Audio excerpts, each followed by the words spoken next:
Hi friends, నేను job వచ్చిందైతే చెప్పాను కదా అప్పుడు.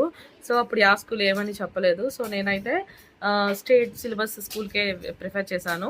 ఇంకోటి నాకు 9th 10th ఎక్స్పీరియన్స్ దొరుకుతుందనేసి ఇంకా అదే క్లాసెస్కి నాకు ఇచ్చారు మ్యాథమెటిక్స్. సో మండే నుంచి స్కూల్కి అయితే వెళ్ళాలి. సో చాలా హ్యాపీ అనమాట. ఇప్పుడు నా ఫస్ట్ టైం నేను జాబ్ కానీ ఇలా బయట వెళ్తున్నాను. ఎంత ఎగ్జైటెడ్గా ఉన్నాను తెలుసా నేను నిజంగా. సో కష్టమే, కానీ కష్టంలోనే ఇష్టం ఉంటుంది కదా. సో కష్టపడితేనే అన్ని వస్తుందని కదా నాకు బాగా తెలుసు అది. సో ఇంకా మీతో చెప్పలేదు కదా, అందుకే నేను చెప్దామని షేర్ చేశాను. చాలా రోజులు అయిపోయింది. ఇంకా నాకైతే టెక్స్ట్ బుక్స్ చాలా రోజులు అడిగితే మొన్న ఇచ్చారనమాట. సో దానికనే నేను నోట్స్ ప్రిపేర్ చేయాలి. 9th క్లాస్ అయితే నేను ముందుగానే నోట్స్ ప్రిపేర్ చేశాను, కానీ 10th ప్రిపేర్ చేయలేదనమాట.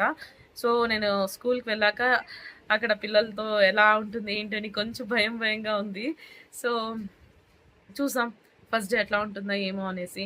యాక్చువల్లీ మండే నుంచి వెళ్ళాలి. ఇంకా మళ్ళీ రొటీన్ మార్చుకోవాలి, ఎందుకంటే చాలా రోజులు అయింది, రెస్ట్ తీసుకున్నాను బాగా కాలేజ్ నుంచి వచ్చినాక. సో ఇప్పుడు మళ్ళీ నా రొటీన్ మార్చుకోవాలి. సో నేను రొటీన్ అనేది ఎట్లా మార్చుకుంటాను ఏంటని కన్నా నేను ఫర్దర్ వీడియోస్లో పెడతాను. సో ఎంతవరకు